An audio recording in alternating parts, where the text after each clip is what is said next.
सूरज के दर्शन करता था। देखा आकाश में दो पक्षी उड़े जाते। आकाश में न तो कोई रास्ता है, न कोई सीमा है, न कोई दीवार है, न उड़ने वाले पक्षियों के कोई चरण चिन्ह बनते। खुले आकाश में जिसकी कोई सीमाएं नहीं, उन पक्षियों को उड़ता देखकर मेरे मन में एक सवाल उठा, क्या आदमी की आत्मा भी इतने ही खुले आकाश में उड़ने की मांग नहीं करती? क्या आदमी के प्राण भी नहीं तड़पते हैं सारी सीमाओं के ऊपर उठ जाने को, सारे बंधन तोड़ देने को, सारी दीवालों के पार, वहां जहां कोई दीवार नहीं, वहां जहां कोई फासले नहीं, वहां जहां कोई रास्ते नहीं, वहां जहां कोई चरण चिन्ह नहीं बनते। उस खुले आकाश में उठ जाने की मनुष्य की आत्मा की भी प्यास नहीं है। उस खुले आकाश का नाम ही परमात्मा है। लेकिन आदमी तो पैदा होता है और बंधनों में बंध जाता है। चाहे पैदा कोई स्वतंत्र होता हो, लेकिन बहुत सौभाग्यशाली लोग ही स्वतंत्र जीते हैं और बहुत कम सौभाग्यशाली लोग स्वतंत्र होकर मर पाते हैं। आदमी पैदा तो स्वतंत्र होता है और फिर निरंतर परतंत्र होता चला जाता है। किसी आदमी की आत्मा परतंत्र नहीं होना चाहती है, फिर भी आदमी परतंत्र होता चला जाता है। तो ऐसा प्रतीत होता है कि शायद हमने परतंत्रता की बेड़ियों को फूलों से सजा रखा है, शायद हमने परतंत्रता को स्वतंत्रता के नाम दे रखे हैं, शायद हमने कारागृहों को मंदिर समझ रखा है। और इसीलिए ये संभव हो सका है कि प्रत्येक आदमी के प्राण स्वतंत्र होना चाहते हैं और प्रत्येक आदमी परतंत्र ही जीता है और मरता है। बल्कि ऐसा भी दिखाई पड़ता है कि हम अपनी परतंत्रता की रक्षा भी करते हैं। अगर परतंत्रता पर चोट हो तो हमें तकलीफ भी होती, पीड़ा भी होती। अगर कोई हमारी परतंत्रता तोड़ देना चाहे तो हमें दुश्मन भी मालूम होता है। परतंत्रता से आदमी का ऐसा प्रेम क्या है? नहीं, परतंत्रता से किसी का भी प्रेम नहीं। लेकिन परतंत्र हमने स्वतंत्रता के शब्द और वस्त्र ओढ़ा रखे।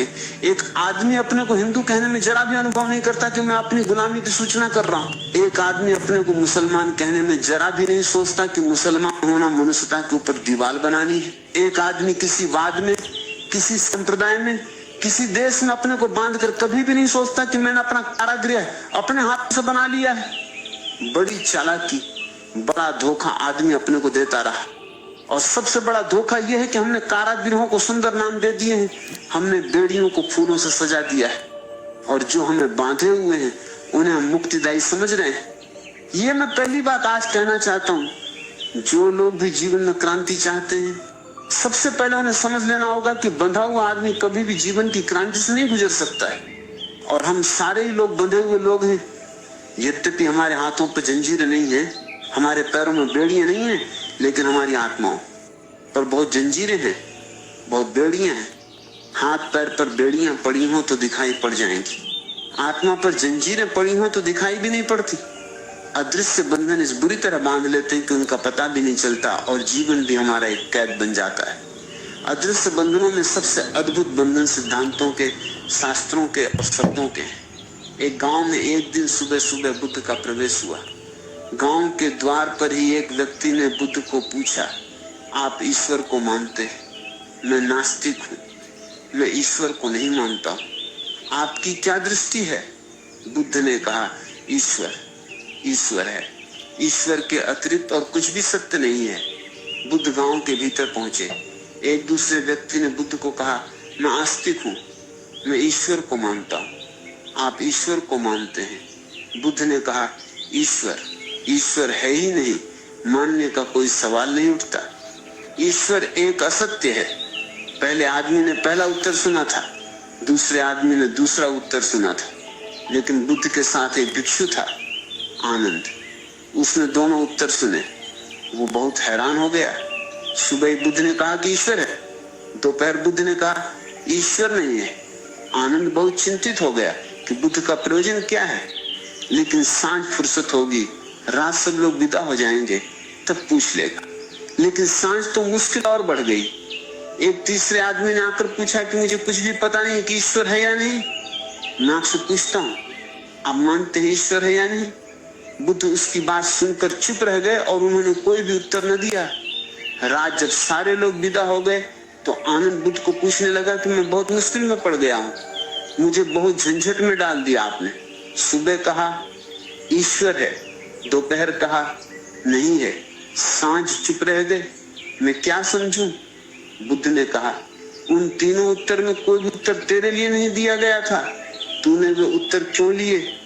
जिनको उत्तर दिए गए थे उनके लिए दिए गए थे, तुझे तो कोई उत्तर नहीं दिया गया था। आनंद ने कहा, क्या मैं अपने कान बंद रखता? मैंने तीनों बातें सुन ली हैं, यद्यपि उत्तर मुझे नहीं दिए गए थे, लेकिन देने वाले तो आप एक थे और आपने 3 उत्तर दिए। बुद्ध ने कहा, तू नहीं समझा, मैं उन तीनों की मान्यताएं तोड़ देना चाहता था। सुबह जो आदमी आया था वो नास्तिक था। जो नास्तिकता में बंध गया है उस आदमी की आत्मा भी परतंत्र हो गई है। मैं चाहता था वो अपनी जंजीर से मुक्त हो जाए। उसकी जंजीर तोड़ देने को मैंने कहा ईश्वर है, ईश्वर है। मैंने सिर्फ इसलिए कहा कि वो जो नहीं मानकर बैठा है अपनी जगह से हिल जाए, उसकी जड़ें उखड़ जाएं, उसकी दीवार गिर जाए, वो फिर से सोचने को मजबूर हो जाए। वो चुप हो गया है, उसने सोचा है कि यात्रा समाप्त हो गई। और जो भी आदमी समझ लेता है कि यात्रा समाप्त हो गई वो कारागृह में पहुंच जाता है। जीवन है अनंत यात्रा, वो यात्रा कभी भी समाप्त नहीं होती। लेकिन हिंदू की यात्रा समाप्त हो गई, बौद्ध की यात्रा समाप्त हो गई, जैन की यात्रा समाप्त हो गई, गांधीवादी की यात्रा समाप्त हो गई, मार्क्सवादी की यात्रा समाप्त हो गई। जिसको भी वाद मिल गया है उसकी यात्रा समाप्त हो गई। उसने सत्य को पा लिया, वो सत्य को उपलब्ध हो गया है। अब आगे आगे खोज समाप्त हो गई।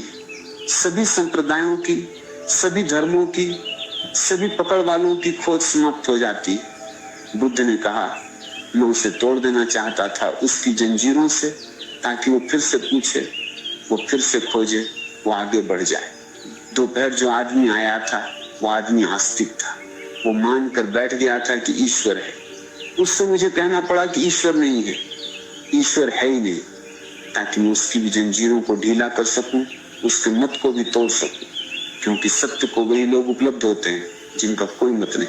और सांझ जो आदमी आया था उसका कोई मत नहीं था। उसने कहा, मुझे कुछ भी पता नहीं कि ईश्वर है या नहीं, इसलिए मैं भी चुप रह गया। मैंने उससे कहा कि तू चुप रहकर खोज, मत की तलाश मत कर, सिद्धांत की तलाश मत कर, चुप हो। इतना चुप हो जा कि सारे शब्द खो जाएं, तो शायद जो है उसका तुझे पता चल सके। बुद्ध के साथ आप भी रहे होते तो मुश्किल में पड़ गए होते। अगर एक उत्तर सुना होता तो शायद बहुत मुसीबत में होते, लेकिन अगर तीनों उत्तर सुने होते तो बहुत मुसीबत हो जाती। बुद्ध का प्रयोजन क्या है? बुद्ध चाहते क्या है? बुद्ध आपको कोई सिद्धांत नहीं देना चाहते। बुद्ध आपके जो सिद्धांत हैं उनको भी छीन लेना चाहते हैं। बुद्ध आपके लिए कोई कारागृह नहीं बनाना चाहते। आपका जो बना कारागृह है उसको भी गिरा देना चाहते हैं, ताकि वो खुला आकाश जीवन का खुली आंखों से देखने की क्षमता उपलब्ध हो सके। लेकिन इससे क्या होता है? बुद्ध चिल्लाते रहेंगे कि तोड़ दो सिद्धांत, और बुद्ध के पीछे लोग इकट्ठे हो जाएंगे और बुद्ध का सिद्धांत भी निर्मित कर लेंगे। दुनिया में जिन थोड़े से लोगों ने मनुष्य को मुक्त करने की चेष्टा की, मनुष्य अजीब पागल है, उन्हीं लोगों को उसने अपना बंधन बना लिया। चाहे फिर वो बुद्ध हो, चाहे महावीर हो, चाहे मार्क्स हो, और चाहे गांधी हो, चाहे कोई भी आदमी हो जो भी मनुष्य को मुक्त करने की चेष्टा करता है, आदमी अजीब पागल है। उसी को अपना बंधन बना लेता है, उसी को अपनी जंजीर बना लेता है। और जिंदा आदमी तो कोशिश भी कर सकता है कि उसकी जंजीर न बने। मुर्दा आदमी क्या कर सकता है? मरे हुए नेता, मरे हुए संत बहुत खतरनाक सिद्ध होते हैं, अपने कारण नहीं, आदमी की आदत के कारण। दुनिया के सभी महापुरुष जो कि मनुष्य को मुक्त कर सकते थे, कोई भी मनुष्य को मुक्त नहीं कर पाया। मनुष्य ने उनको ही अपने बंधन में रूपांतरित कर लिया। इसलिए मनुष्य के इतिहास में एक अजीब घटना घटी है। जो भी संदेश लेकर आता है मुक्ति का, हम उसको ही अपना एक नया कारागृह बना लेते हैं। इस भांति जितने मुक्ति के संदेश दुनिया में आए, उतने रंग रूप की जंजीरें दुनिया में तय और निर्मित होती चली गई। आज तक यही हुआ है, क्या आगे भी यही होगा? अगर आगे भी यही होगा तो फिर मनुष्य के लिए कोई भविष्य दिखाई नहीं पड़ता है। लेकिन ऐसा मुझे नहीं लगता कि जो आज तक हुआ है वो आगे भी होना जरूरी है। वो आगे होना जरूरी नहीं, ये संभव हो सकता है कि जो आज तक हुआ है वो आगे न हो, और न हो सके तो मनुष्यता मुक्त हो सकती है। लेकिन मनुष्यता मुक्त हो या न हो, एक एक मनुष्य को भी अगर मुक्त होना है तो उसे अपने चित्त पर, अपने मन पर अपनी आत्मा पर लगाई सारी जंजीरों को तोड़ देने की हिम्मत जुटानी पड़ती है। जंजीरें बहुत मधुर हैं, बहुत सुंदर हैं, सोने की हैं, इसलिए और भी कठिनाई हो जाती है। महापुरुषों से मुक्त होना बहुत कठिन मालूम पड़ता है, सिद्धांतों से मुक्त होना बहुत कठिन मालूम पड़ता है, शास्त्रों से मुक्त होना बहुत कठिन मालूम पड़ता है। और अगर कोई कहे तो वो आदमी दुश्मन मालूम होगा, क्योंकि हम इन सारी चीजों को मानकर निश्चिंत हो गए। अब खोजने की और कोई जरूरत न रही। और अगर कोई आदमी कहता है इनसे मुक्त हो जाओ, तो फिर खोजने की जरूरत शुरू हो जाती है, फिर मंजिल खो जाती है, फिर रास्ता सामने आ जाता है। रास्ते पर चलने में तकलीफ मालूम पड़ती है, मंजिल पर पहुंच जाने में आराम मालूम पड़ता है, क्योंकि मंजिल पर पहुंचने के बाद फिर कोई यात्रा नहीं, कोई श्रम नहीं। मनुष्य ने अपने आलस्य के कारण झूठी मंजिलें तय कर ली और हमने सब मंजिलें पकड़ रखी।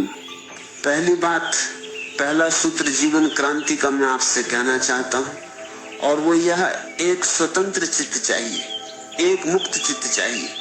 एक बंधा हुआ कैप्सूल के भीतर बंद, दीवालों के भीतर बंद, पक्षपातों के भीतर बंद, वाद और सिद्धांत और शब्दों के भीतर बंद चित्त कभी भी जीवन की क्रांति से नहीं गुजर सकता है। और अभागे हैं वे लोग जिनका जीवन एक क्रांति नहीं बन पाता, क्योंकि वे वंचित ही रह जाते हैं इस सत्य को जानने से कि जीवन में क्या छिपा था, क्या था राज, क्या था आनंद, क्या था सत्य, क्या था संगीत, क्या था सौंदर्य। उस सब से ही वे वंचित रह जाते हैं। मैंने सुना है एक सम्राट ने अपनी सुरक्षा के लिए एक महल बनाया था। उसने ऐसा इंतजाम किया था कि महल के भीतर कोई दुश्मन ना आए। उसने सारे द्वार दरवाजे बंद कर दिए थे, सिर्फ एक दरवाजा महल में रखा था और दरवाजे पर 1000 नंगी तलवारों का पहरा था। एक छोटा छेद भी नहीं था मकान में। सारे महल के द्वार दरवाजे बंद कर दिए थे और फिर वो बहुत निश्चिंत हो गया था। अब किसी खिड़की से, किसी द्वार से, दरवाजे से किसी डाकू की, किसी हत्यारे की, किसी दुश्मन के आने की कोई संभावना न थी। पड़ोस के राजा ने सुना, वो उसके महल को देखने आया। वो भी उसके महल को देखकर बहुत प्रसन्न हुआ। आदमी ऐसा पागल है, बंद दरवाजों को देखकर बहुत प्रसन्न होता है, क्योंकि बंद दरवाजों को वो समझता है सुरक्षा, सिक्योरिटी, सुविधा। उस राजा ने भी महल देखकर कहा, हम भी एक ऐसा महल बनाएंगे। ये महल तो बहुत सुरक्षित है, इस महल में तो निश्चिंत रहा जा सकता है। जब पड़ोसी राजा द्वार पर आकर विदा हो रहा था और इस मित्र राजा के महल की प्रशंसा कर रहा था, तब सड़क पर बैठा हुआ एक बूढ़ा भिखारी जोर से हंसने लगा। उस भवन के मालिक ने पूछा, तू हंसता क्यों है, कोई भूल तुझे दिखाई पड़ती है? उस भिखारी ने कहा, एक भूल रह गई है महाराज।